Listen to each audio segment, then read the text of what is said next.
എന്റെ യൂട്യൂബ് ചാനലിലേക്ക് ഏവർക്കും സ്വാഗതം. നമ്മൾ ഇന്ന് തുടരുന്നത് ഇടനാഴിയിലെ കവിത എന്ന പ്രണയകഥയുടെ അടുത്ത ഭാഗമാണ്. അധ്യായം 9. അസൂയയുടെ കനൽ. കോളേജ് ആർട്സ് ഫെസ്റ്റ് കഴിഞ്ഞതോടെ ലിയാം ക്യാമ്പസിലെ ഒരു താരമായി മാറിയിരുന്നു. അവന്റെ ചിത്രങ്ങളെക്കുറിച്ചുള്ള ചർച്ചകൾ ഡിപ്പാർട്ട്മെന്റുകളുടെ അതിർവരമ്പുകൾ ഭേദിച്ചു പടർന്നു. എന്നാൽ ആ പ്രശസ്തി ലിയാമിനെ മായയിൽ നിന്ന് അല്പം അകറ്റുന്നുണ്ടോ എന്നൊരു ഭയം അവളുടെ ഉള്ളിൽ ഒരു കനലായി എരിഞ്ഞു തുടങ്ങിയിരുന്നു. അന്ന് ബുധനാഴ്ചയായിരുന്നു. പതിവ് പോലെ ലൈബ്രറി ഇടനാഴിയിൽ ലിയാമിനെ കാത്തു നിൽക്കുകയായിരുന്നു മായ. പക്ഷെ ലിയാം വന്നില്ല. പകരം അവിടെ കണ്ടത് ആർട്സ് ബ്ലോക്കിലെ പുതിയ കുട്ടികളുടെ ഒരു സംഘത്തെയാണ്. അവരുടെ നടുവിൽ ചിരിച്ചുകൊണ്ട് സംസാരിക്കുന്ന ലിയാമിനെ മായ ദൂരെ നിന്ന് കണ്ടു. അവന്റെ അരികിൽ വളരെ അടുത്തു നിന്ന് സംസാരിക്കുന്ന ഒരു പെൺകുട്ടി, അവൾ അഞ്ജലിയായിരുന്നു. ചടുലമായ സംസാരവും മോഡേൺ വസ്ത്രധാരണവുമുള്ള അഞ്ജലി ലിയാമിന്റെ പുതിയ പെയിന്റിംഗ് സീരീസിന്റെ വലിയ ആരാധകയാണെന്ന് കോളേജിൽ പാട്ടാണ്. മായ പതുക്കെ അവിടേക്ക് നടന്നു. ലിയാം അവളെ കണ്ടപ്പോൾ മുഖത്ത് ഒരു വലിയ ചിരി വിരിഞ്ഞു. മായ, ദാ ഇവൾ അഞ്ജലി. എന്റെ പുതിയ ഇൻസ്റ്റലേഷൻ വർക്കിന് ഒരുപാട് ഹെൽപ്പ് ചെയ്യുന്നുണ്ട്. അഞ്ജലി മായയെ നോക്കി ഒന്ന് പുഞ്ചിരിച്ചു. ഹലോ മായ, ലിയാം എപ്പോഴും നിന്നെക്കുറിച്ച് പറയാറുണ്ട്. ഒരു ഫിസിക്സ് സ്റ്റുഡന്റിന് ലിയാമിനെ പോലെ ഒരാളെ മനസ്സിലാക്കാൻ പറ്റുന്നത് വലിയൊരു അത്ഭുതമാണെന്ന് ഞാൻ ലിയാമിനോട് പറയാറുണ്ട്. അഞ്ജലിയുടെ വാക്കുകളിലെ ആ പരിഹാസം മായയുടെ ഉള്ളിൽ തറച്ചു.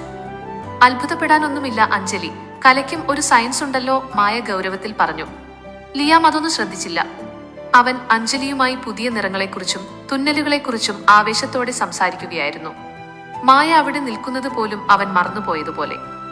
എനിക്ക് കുറച്ച് തിരക്കുണ്ട് ലിയാം, ഞാൻ പോകുന്നു. മായയുടെ ശബ്ദം ഇടറി. ഓക്കെ മായ, ഞാൻ വൈകുന്നേരം ലൈബ്രറിയിൽ വരാം, ലിയാം തിരിഞ്ഞു നോക്കാതെ തന്നെ പറഞ്ഞു.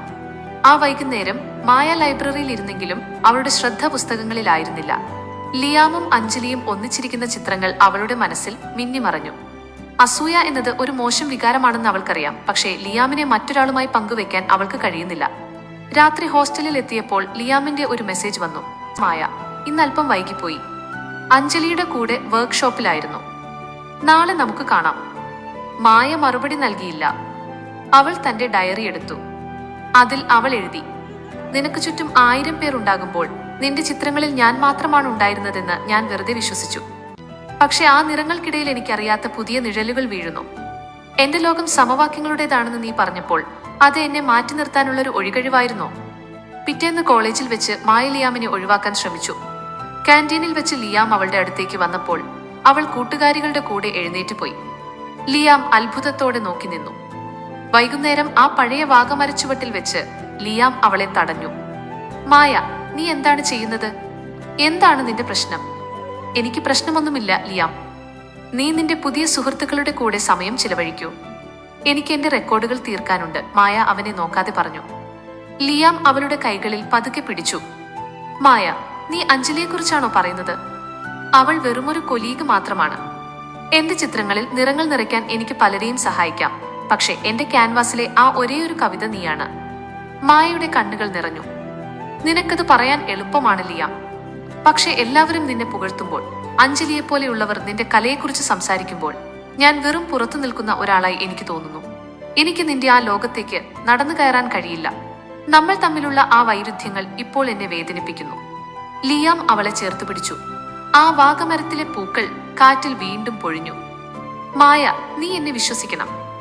ഈ ലോകം മുഴുവൻ എന്നെ കൈയടിച്ച് സ്വീകരിച്ചാലും നീ ആ ഇടനാഴിയിൽ എനിക്ക് വേണ്ടി കാത്തു നിൽക്കുന്നില്ലെങ്കിൽ എന്റെ എല്ലാ വിജയങ്ങളും ശൂന്യമാണ്. നീയാണ് എന്റെ യഥാർത്ഥ നിറം. ബാക്കിയുള്ളതെല്ലാം വെറും പുറമോടികൾ മാത്രമാണ്. മായ അവന്റെ നെഞ്ചിൽ തല ചായ്ച്ചു. അവളുടെ ഉള്ളിലെ ആ കനൽ പതുക്കെ അണയാൻ തുടങ്ങി. പക്ഷെ അസൂയയുടെ ആ ചെറിയ കറ അവളുടെ ഉള്ളിൽ എവിടെയോ ഒരു പാടായി ബാക്കിയുണ്ടായിരുന്നു. പ്രണയത്തിൽ സംശയം കടന്നു വരുന്നത് എത്രത്തോളം അപകടകരമാണെന്ന് അവൾ ആ നിമിഷം തിരിച്ചറിഞ്ഞില്ല. കാമ്പസിലെ വഴിവിളക്കുകൾ തെളിഞ്ഞു. ദൂരെ ആർട്സ് ബ്ലോക്കിൽ നിന്ന് അഞ്ജലിയുടെ ചിരി കേൾക്കാമായിരുന്നു. മായ ലിയാമിനെ കൂടുതൽ മുറുക്കി പിടിച്ചു. പ്രിയപ്പെട്ട ഒരാളെ നഷ്ടപ്പെടുമോ എന്ന ഭയം പ്രണയത്തേക്കാൾ വലിയൊരു വികാരമായി ആ രാത്രി അവളുടെ ഉള്ളിൽ പടർന്നു. അധ്യായം 10. ആ തുറന്നു പറച്ചിൽ. കോളേജിലെ അഡ്മിനിസ്ട്രേഷൻ ബ്ലോക്കിന് മുകളിലെ ആ പഴയ ടെറസ് മിക്കപ്പോഴും വിജനമായിരിക്കും. അവിടെ നിന്ന് നോക്കിയാൽ താഴെ പടർന്നു പന്തലിച്ചു നിൽക്കുന്ന മരങ്ങളും ദൂരെ റെയിൽവേ ട്രാക്കിലൂടെ നീങ്ങുന്ന തീവണ്ടിയും കാണാം. ആ വൈകുന്നേരം ആകാശം ഒരു ചിത്രകാരന്റെ ക്യാൻവാസ് പോലെയായിരുന്നു. ഓറഞ്ചും പർപ്പിളും നിറങ്ങൾ ഇഴചേർന്ന് നിൽക്കുന്ന അസ്തമയ സമയം. മായ അവിടെ ലിയാമിനെ കാത്തു നിൽക്കുകയായിരുന്നു. അല്പം മുൻപ് ലിയാം ഒരു ചെറിയ കുറിപ്പിലൂടെ അവളെ ഇവിടേക്ക് വിളിച്ചതാണ്. നമുക്ക് സംസാരിക്കാനുണ്ട്, ആരും വരാത്ത ആ ടെറസിൽ വരാമോ? അവന്റെ അക്ഷരങ്ങളിലെ തിടുക്കം അവളെ അസ്വസ്ഥയാക്കിയിരുന്നു. അസൂയയുടെ ആ കറുത്ത നിഴലുകൾ മാഞ്ഞുവെങ്കിലും ലിയാം എന്താണ് പറയാൻ പോകുന്നതെന്ന ആകാംക്ഷ അവളുടെ ഉള്ളിൽ തിരതല്ലി. പടികൾ കയറി വരുന്ന ശബ്ദം കേട്ട് മായ തിരിഞ്ഞു നോക്കി. ലിയാമോട്ടി വരികയായിരുന്നു. അവന്റെ കയ്യിൽ ഒരു ചെറിയ പൊതിയുണ്ട്. അവൻ മായയുടെ അരികിൽ വന്നു ശ്വാസം വിട്ടു. മായ, നീ എത്തിയോ? ലിയാം കിതച്ചുകൊണ്ട് പറഞ്ഞു. എന്താണ് ലിയാം ഇത്ര തിരക്ക്?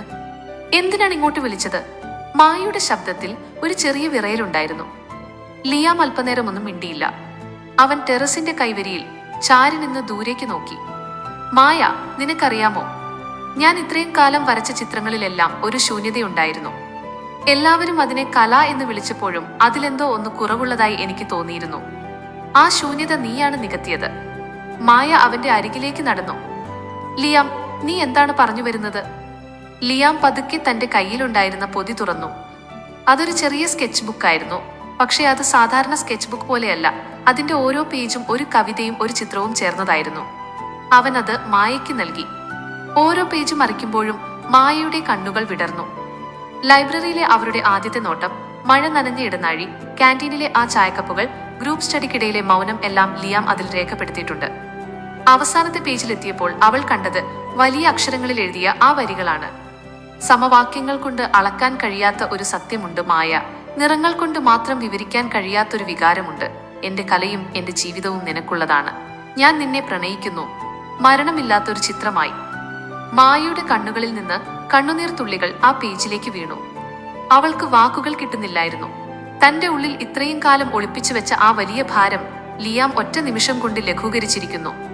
മായ, ലിയാം അവളുടെ കൈകൾ പതുക്കെ കോർത്തു പിടിച്ചു. എനിക്കറിയാം, ഞാൻ നിന്റെ ലോകത്തിന് ചേർന്നവനല്ലായിരിക്കാം. നിന്റെ അച്ഛൻ ആഗ്രഹിക്കുന്ന ആ വലിയ ഉദ്യോഗസ്ഥനല്ല ഞാൻ. എന്റെ കൈകളിൽ എപ്പോഴും മഷിപ്പാടുകൾ ഉണ്ടാകും. പക്ഷേ ഈ കൈകൾ നിന്നെ ഒരിക്കലും വിട്ടുതരില്ല. നീ എന്റെ കൂടെയുണ്ടാകുമോ? മായ ലിയാമിനെ നോക്കി. ആ അസ്തമയ സൂര്യന്റെ പ്രകാശം അവന്റെ മുഖത്ത് തട്ടിത്തിളങ്ങുന്നുണ്ടായിരുന്നു. അവൾ പതുക്കെ അവന്റെ കൈകളിൽ മുറുക്കി പിടിച്ചു. ലിയാം, എനിക്ക് നിന്റെ നിറങ്ങളില്ലാത്ത ഒരു ലോകത്തെക്കുറിച്ച് ചിന്തിക്കാൻ പോലും കഴിയില്ല. എന്റെ ഓരോ സമവാക്യത്തിന്റെയും ഉത്തരം നീയാണ്. ഞാൻ നിന്നെ സ്നേഹിക്കുന്നു, ഈ പ്രപഞ്ചത്തിലെ എല്ലാ നിയമങ്ങൾക്കും അപ്പുറം. ആ നിമിഷം ആ പഴയ ടെറസിൽ സമയം നിശ്ചലമായി. താഴെ കോളേജ് ബസിന്റെ ഹോൺ മുഴങ്ങുന്നതോ പക്ഷികൾ കൂടണയുന്നതോ അവർ അറിഞ്ഞില്ല. ആ രണ്ട് ഹൃദയങ്ങൾ തമ്മിലുള്ള ദൂരം എന്നേക്കുമായി മാഞ്ഞുപോയിരിക്കുന്നു. ലിയാം അവളെ പതുക്കെ ചേർത്ത് പിടിച്ചു. മായ അവന്റെ തോളിൽ തല ചായ്ച്ചു. ആകാശം പതുക്കെ കറുത്ത നിറത്തിലേക്ക് മാറുകയായിരുന്നു. നക്ഷത്രങ്ങൾ ഓരോന്നായി തെളിഞ്ഞു വന്നു. ഇനി നമുക്ക് ഒരുപാട് പ്രതിസന്ധികൾ നേരിടാനുണ്ടാകും മായ, ലിയാം പതുക്കെ പറഞ്ഞു. വീട്ടിലെ എതിർപ്പുകൾ, സമൂഹത്തിന്റെ ചോദ്യങ്ങൾ, ഇതിനെയെല്ലാം നേരിടാൻ നിനക്ക് കഴിയുമോ? നിന്റെ ഈ കൈകൾ എന്റെ കൂടെയുള്ളിടത്തോളം കാലം എനിക്ക് ഒന്നിനെയും പേടിയില്ല ലിയാം, മായ ആത്മവിശ്വാസത്തോടെ പറഞ്ഞു. അവർ അവിടെ ഒരുപാട് നേരം ഇരുന്നു. തങ്ങളുടെ ഭാവി സ്വപ്നങ്ങളെക്കുറിച്ചും ഒരുമിച്ച് പണിയാൻ പോകുന്ന ആ കൊച്ചു വീടിനെക്കുറിച്ചും അവർ സംസാരിച്ചു. ലിയാം അവളുടെ കൈവെള്ളയിൽ ഒരു ചെറിയ പെൻസിൽ കൊണ്ടൊരു മോതിരം വരച്ചു. ഇപ്പോൾ ഇത് മാത്രമേ എനിക്ക് തരാനുള്ളൂ മായ. പക്ഷെ വരും കാലത്ത് ലോകം മുഴുവൻ അറിയുന്ന ഒരു ചിത്രകാരനായി ഞാൻ നിന്റെ മുന്നിലെത്തും. അന്ന് ഞാൻ നിനക്ക് സ്വർണ്ണ മോതിരം നൽകും. എനിക്ക് ഈ മഷി മോതിരം മതി ലിയാം, മായ ചിരിച്ചുകൊണ്ട് പറഞ്ഞു. അവർ പടികൾ ഇറങ്ങി വരുമ്പോൾ ആ ഇടനാഴിയിൽ വെളിച്ചം കുറവായിരുന്നു. പക്ഷേ അവർക്ക് വഴികാട്ടാൻ അവരുടെ ഉള്ളിലെ പ്രണയത്തിന്റെ പ്രകാശമുണ്ടായിരുന്നു. കോളേജ് ജീവിതത്തിലെ ഏറ്റവും മനോഹരമായ ആ രാത്രി അവസാനിക്കുമ്പോൾ അവരറിയാതെ തന്നെ കാലം അവർക്കായി ചില ചതിക്കുഴികൾ ഒരുക്കുന്നുണ്ടായിരുന്നു. ഈ കഥയുടെ ബാക്കി ഭാഗങ്ങൾ കേൾക്കാൻ ദയവായി ഈ ചാനൽ സബ്സ്ക്രൈബ് ചെയ്യുക. വീഡിയോ ഇഷ്ടപ്പെട്ടെങ്കിൽ ലൈക്ക് ചെയ്യാനും കൂട്ടുകാർക്ക് ഷെയർ ചെയ്യാനും മറക്കരുത്. എല്ലാവർക്കും നന്ദി.